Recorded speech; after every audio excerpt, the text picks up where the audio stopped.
বউ নাকি পেতনি, পেতনি নাকি ঘাড়ে ভর করছে। আপনারাই দেখেন কি একটা অবস্থা, কি বলে এটি। মেম, কিসে? শোনো, আমি একটু বাইরে যাচ্ছি, আসতে দেরি হবে, দরজা আটকে দাও। তাই নাকি? তা কোথায় যাইতেছেন আপনি? আরে আমার এক বন্ধু আসছে বিদেশ থেকে 5 বছর পর, তার সাথে দেখা করতে যাচ্ছি। তাই? কিন্তু আপনার গেট আপে ভাবে সাবে তো সেটা মনে হইতেছে না, মনে হইতেছে তো অন্য কিছু। আপনি তো অন্য কোথাও যাইতেছেন টাঙ্কি মারতে। তোমাদের মনে নাই একটা সমস্যা, খালি সন্দেহ করা। সন্দেহ বাদ দাও। আর সত্যি বলতেছি, আমার বন্ধু আসে বিদেশ থেকে আজ 5 বছর পর, তার সাথে একটু দেখা করতে যাচ্ছি। আমাদের মন তো ভীষণ খারাপ। আসলে আপনি তো কোনোদিনও সন্দেহ করার মতো কিছুই করেন নাই। মানে আমি তো একটা খারাপ মানুষ, সেই জন্য আপনাকে অযথাই সন্দেহ করি, তাই না? যাইতেছেন যান, একটু তাড়াতাড়ি আইসেন। আর শোনেন,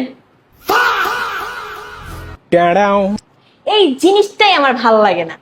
মানে আমি তোমারে কতবার বলছি যে বাইরে যাওয়ার সময় একটু পারফিউম দিয়া যাও, তোমার শরীর থেকে তো ব্যাড স্মেল আসতেছে। চাইতেছো বন্ধুর সাথে দেখা করতে, সে কি তোমার শরীরের ব্যাড স্মেল শুকবে?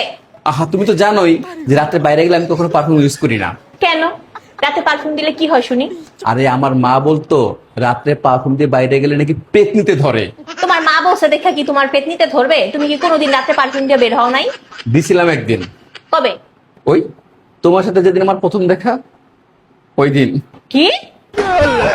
না মানে, ওই দিন থেকে কেন জানি মনে হইতেছে আমার উপরে কোনো পেতনি ভর করছে।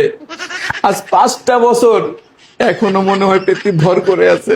কি ধরনের উল্টাপাল্টা কথা এগুলা? হ্যাঁ, এগুলো সব তোমার মনের ভুল ধারণা। আজ এরা যত সব কথা। থাক না, বাদ দাও। রিক্স নেওয়ার কি দরকার বলো? মুরব্বীদের কথা শুনতে হয়। সব ঘোড়ার ডিমের কথা। যাও তাড়াতাড়ি এসো। আচ্ছা। बच गया साला।